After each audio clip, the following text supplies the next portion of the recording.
não prevalecerão contra ela. E durante a história, essa verdade foi cada vez mais patente, cada vez mais contundente, cada vez mais explícita na confirmação das palavras de Jesus. O livro de Atos, como eu já disse, já narra essa história. Mas há outros relatos fora do livro de Atos que contam as perseguições. Nero, no ano de 64, aproximadamente, depois de Cristo, levantou uma grande perseguição à igreja, levando à morte e ao martírio inúmeros cristãos. Foram colocados em praça pública como tochas, queimados vivos no Coliseu e outros espaços públicos de Roma. Foram degolados, massacrados, dados aos animais ferozes que eles domesticavam muitas vezes. E até o ano mais ou menos 313 depois de Cristo, a igreja sofreu diversas perseguições, algumas mais violentas que as outras. E todas falharam em seu objetivo de destruir a igreja. Então foram aproximadamente 300 anos, no início da igreja, 300 anos de objeções, 300 anos de perseguições ferrenhas, que levaram Tertuliano, um alto funcionário, um jurista romano, convertido à fé cristã no final do século II, Tertuliano escreveu assim: mais numerosos nos tornamos todas as vezes que somos por vós ceifados. O sangue dos cristãos é semente. Quanto mais eles matavam, mais brotava gente, não é? Foi isso que o Tertuliano falou. Um outro alto funcionário do Império Romano, já no século III, disse assim,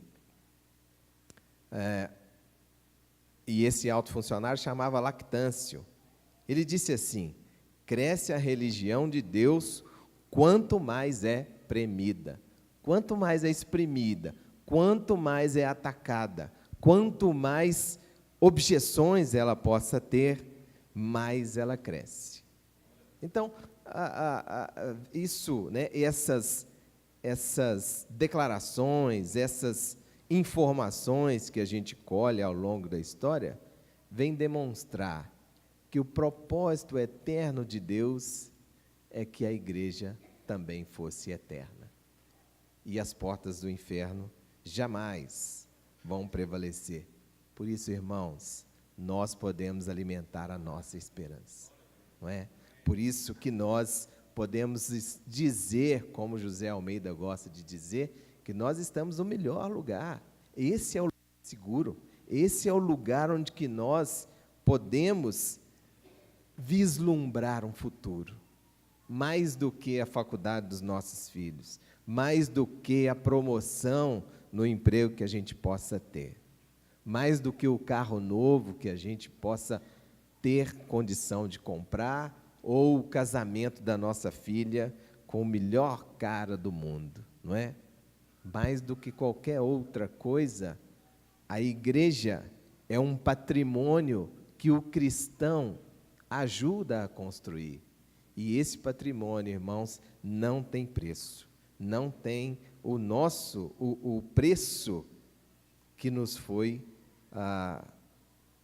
dado, como Pedro diz, foi o precioso sangue do Senhor Jesus. Então, ainda hoje, há perseguições à igreja de Deus. Vocês concordam ou não? Tem perseguições ou não? Mas a gente vive livremente, ninguém está nos atacando aqui, ninguém quer, nos botar fogo, ninguém está nos jogando aos leões ou às feras. E ainda assim, vocês acham que tem perseguições?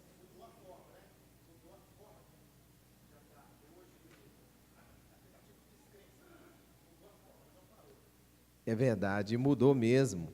Hoje os cristãos são chamados de retrógrados, de conservadores, de ignorantes, não é? Gente ignorante que acredita em fantasia, que acredita em escrito adulterado ao longo da história pelos homens. Esse pessoal acredita em conto da carochinha, não é assim que eles falam?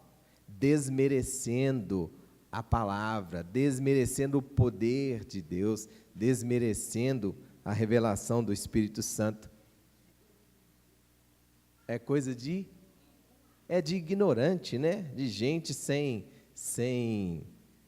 conhecimento, de gente sem estudo, não é?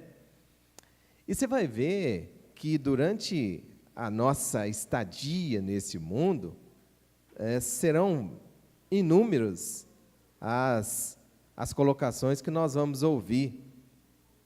Mas, irmãos, a história mostra que a igreja permaneceu firme no seu propósito de adorar o único e verdadeiro Deus e a seu Filho e nosso Senhor Jesus Cristo, e a proclamar a mensagem redentora das nossas almas para a honra e glória do Deus Criador e sustentador do universo.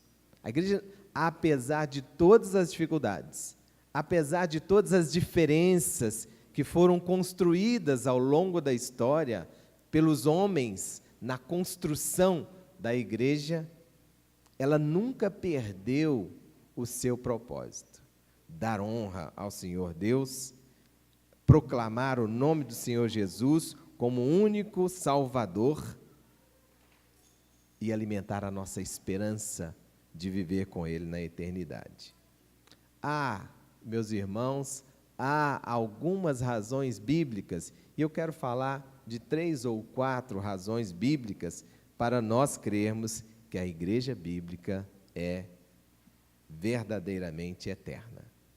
Eu quero falar para você que a igreja, a primeira razão bíblica para nós crermos na eternidade da igreja, é que ela sempre esteve nos planos de Deus.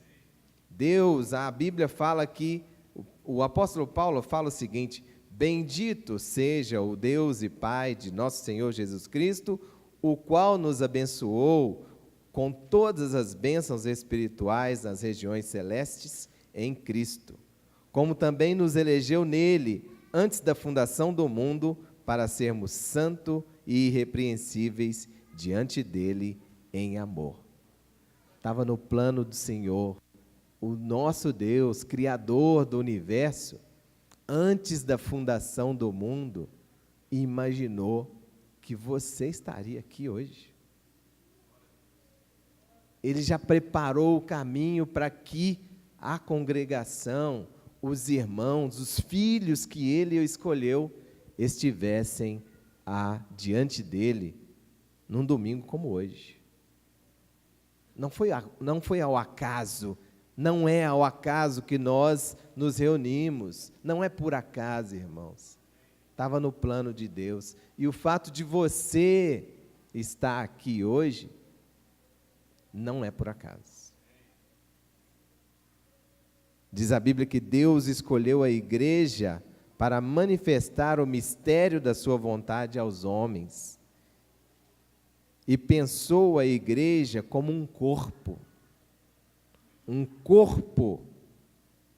tendo o Senhor Jesus como cabeça, não é? Deus pensou a igreja, irmão, como um corpo, como um organismo vivo, em que cada membro interage com os demais e contribui para a saúde e o crescimento do corpo, sob a orientação amorosa da cabeça, que é Cristo. Então, meus queridos, você foi chamado para fazer parte desse corpo.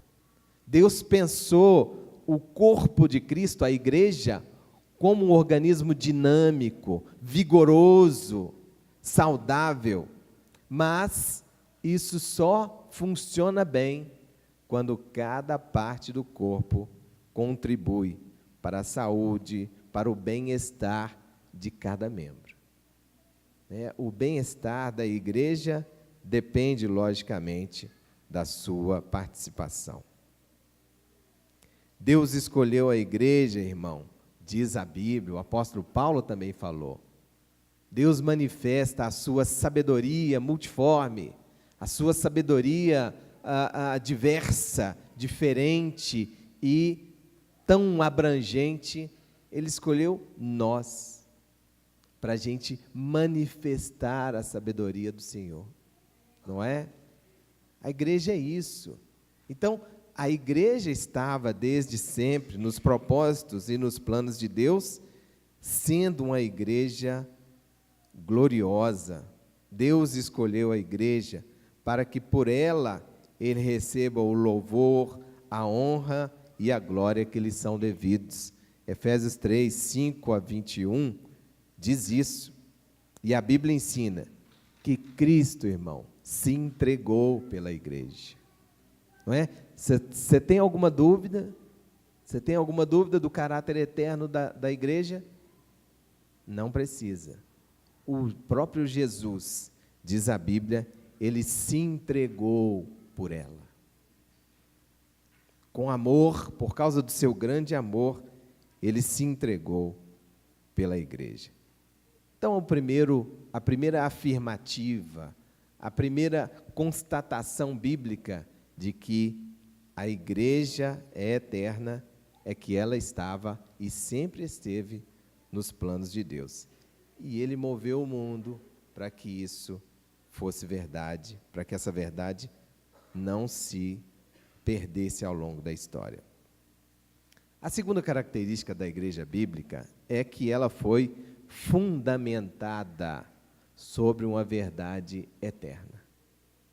E a verdade eterna está que Jesus é o Filho de Deus, que Jesus morreu, que Jesus ressuscitou, que o seu sangue nos purifica de todo pecado, que somos reconciliados com Deus por meio do sangue de Cristo.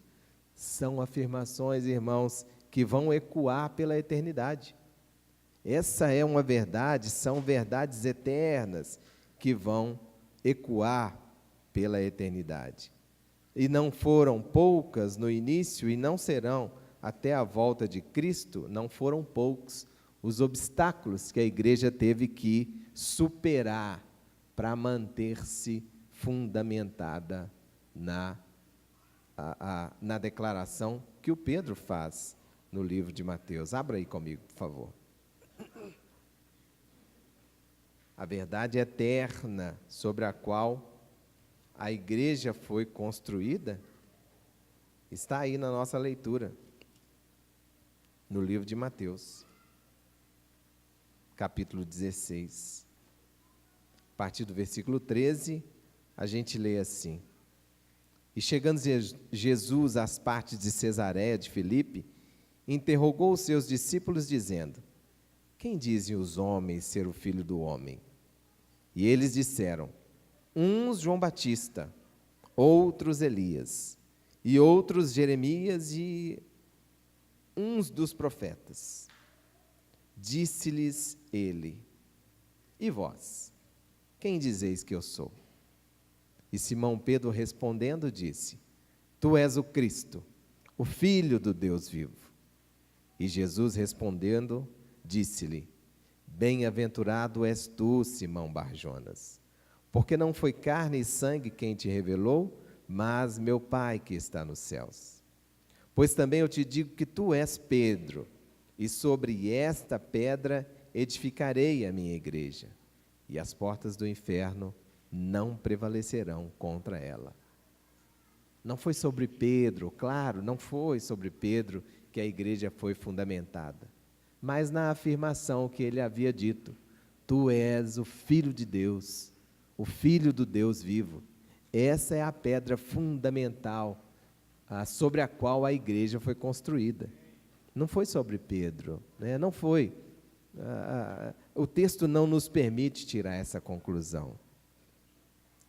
Então, essa é a verdade eterna que vai ecoar, e ecoa pela história humana. a história nos conta que Jesus existiu. A história não desmente a vinda do Salvador. Pelo contrário, a humanidade celebra o dia que ele nasceu. E a humanidade celebra o dia que ele morreu. E a humanidade também celebra o dia que ele ressuscitou. Então, não há como dizer que Jesus não existiu. E sobre a afirmação dele é que a igreja foi construída, não é? Sobre as palavras dele, sobre o caráter eterno, sobre o poder dele. Então, a segunda afirmação é essa. A igreja foi construída. A pedra fundamental, o Pedro falou isso, o Paulo também falou, é Cristo, não é? Essa é a verdade eterna que vai ecoar pela eternidade. A terceira característica é que há uma promessa de resgate para aqueles que lavaram as suas vestes no sangue do Cordeiro. Não é? Não foi isso que nós cantamos? Não foi isso que nós cantamos aqui agora há pouco? Quando o Cristo sua trombeta lá no céu mandar tocar, quando o dia muito glorioso lá romper, o que nós esperamos? E da glória de Jesus participar, não é? Não é isso?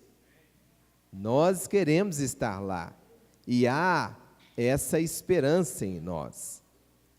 E 1 Tessalonicenses, capítulo 4, versículos 16 a 18, fala sobre isso. A primeira carta aos Tessalonicenses, o Paulo fala dessa esperança, dessa promessa, dessa possibilidade, né, desse momento que está para chegar. Paulo fala assim, capítulo 4, versículos 16 a 18. É isso mesmo? Não, é isso mesmo, está certo. Só um minuto. Porque o mesmo Senhor descerá do céu com alarido e com voz de arcanjo e com a trombeta de Deus. E os que morreram em Cristo ressuscitarão primeiro. Depois nós, os que ficarmos vivos, seremos arrebatados juntamente com eles nas nuvens, a encontrar o Senhor nos ares, e assim estaremos sempre com o Senhor. Não é? Que maravilha, né, irmãos? Que beleza, né? Que esperança gloriosa que nós temos, não é? A gente vai estar lá com a graça, com a bondade do Senhor, nós estaremos lá, não é? Essa é a promessa que ele fez. Veja que também em Apocalipse, no capítulo 7, a partir do versículo 9,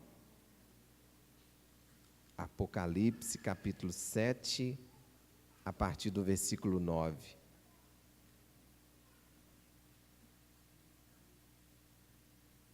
O João falou assim: depois destas coisas olhei, e eis aqui uma multidão, a qual ninguém podia contar, de todas as nações e tribos e povos e línguas, que estavam diante do trono e perante o Cordeiro, trajando vestes brancas e com palmas nas suas mãos. E clamavam com grande voz, dizendo: salvação ao nosso Deus, que está assentado no trono, e ao Cordeiro.